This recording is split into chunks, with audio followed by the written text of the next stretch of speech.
A relative maximum is defined as any point where the first derivative changes from positive to negative. So if we have a graph and we're moving along, and we can see that the derivative is positive, and then if it changes to negative, this point right here is called a relative maximum, that point. A spot on the graph where the first derivative changes from negative to positive is called a relative minimum. They're easiest to see from parabolas. Here, I have a negative derivative where it's decreasing, and then the derivative becomes positive over here. That is a relative minimum. This method of finding relative extrema is referred to as the first derivative test. So we want to find the relative extrema of the function f of x equals 1/2 x minus sine x for one revolution of the unit circle. So if we're going to find relative extrema, that's going to happen where the first derivative changes from positive to negative or negative to positive. So we're going to start this problem the same way we would if we were trying to find where it was increasing or decreasing. And take the derivative.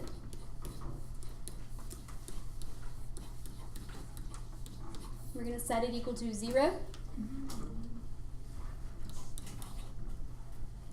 And we see that negative cosine has to equal negative 1/2, and positive cosine has to equal positive 1/2, right? We're only going to care about one revolution of the unit circle. So we're only interested between 0 and 2 pi. So we need to figure out what x values will make this cosine equal to 1/2. And that's going to occur at a reference angle of 60 degrees, right? So that's going to be at pi over 3. And 5 pi over 3 is going to happen once in the first quadrant and once in the fourth quadrant. Yeah. 5 pi over 3. So we're just going to put those in here. Pi over 3 and 5 pi over 3.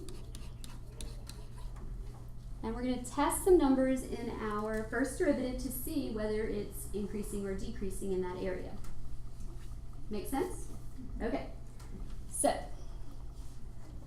how about, what's between 0 and 1/3 of pi? 1/6 of pi. We could do pi over 6. You could even just pick a decimal. It doesn't matter. You can plug in whatever you want.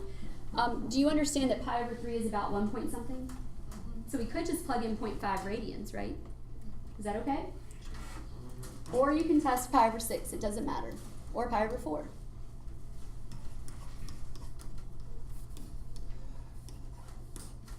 What's between pi over 3 and 5 pi over 3? Yeah, 4 pi over 3, or we could test whole pi, right? Doesn't matter. Or we could just test a number. We could test 3. It doesn't matter at all. We'll just do pi. All right, now where do we put those numbers? Oh, we need another one. What's going to be over here, you guys? Give me a numerical value. You can't use 2 pi because it's the end.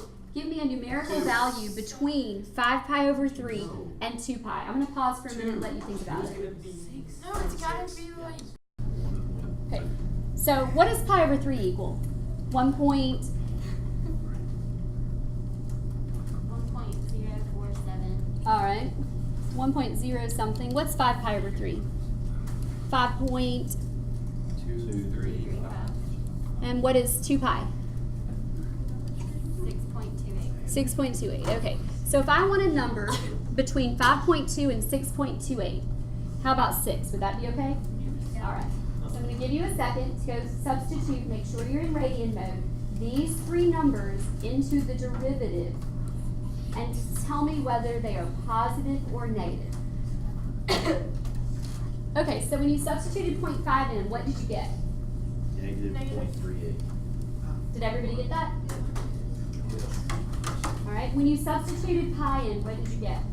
1.5. Positive 1.5? Yes, ma'am. All right. And when you substituted positive 6 in, what did you get? Negative 0.46. Negative point. 46. Okay. And we don't really care about the number. We only care whether it's positive or negative. So this guy is decreasing between 0 and pi over 3. He is increasing between pi over 3 and 5 pi over 3. And he is decreasing again between 5 pi over 3 and 2 pi. Now, I didn't ask you to list where it was increasing or decreasing. I asked you to tell me if it had any relative extrema. So we're going to talk about a relative minimum and a relative maximum and how to figure out where that's occurring. Tell me the definition of a relative minimum. It's a spot where the first derivative is changing from Positive, Negative. negative to positive.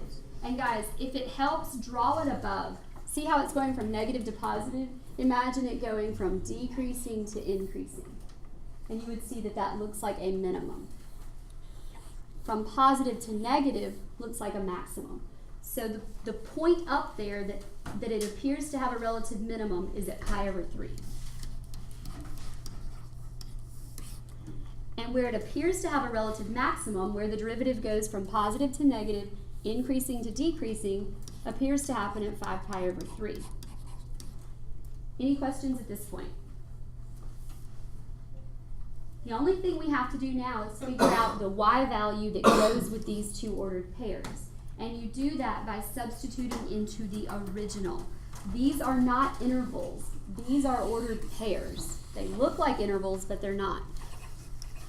And you will always be giving information about the original function here. So to find the y value, we're going to substitute pi over 3 into the original. We can do that as decimal, or we could use our unit circle to evaluate it. And we're going to do both. If I take pi over 3 and I substitute in here, I have 1/2 times pi over 3, which is pi over 6, minus the sine of pi over 3. Does anybody know the sine of pi over 3? Square root of 3 over 2? Yes? So that could be listed as the y value right there. Or you could just go ahead and get a decimal, which will mean a little more to you. So why don't you guys give that to me in decimal form?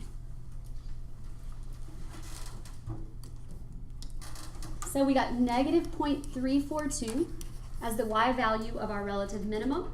And now we're going to substitute 5 pi over 3 in, and we will get 5 pi over 6 minus the sine of 5 pi over 3. And in the fourth quadrant, that's going to be negative, so this will actually change to a plus square root of 3 over 2. So you could list it exact, or you could go ahead and get me a decimal for that one as well. 3.484. 3.484. Okay, so one more time from the top. We took the derivative, we found the critical numbers, we found test numbers, we tested those numbers into the first derivative to see if the derivative was positive or negative there, and then we located which one was a relative max, which one was a relative min, and then to find the y value of the relative min and max, we substituted into the original. It's pretty much a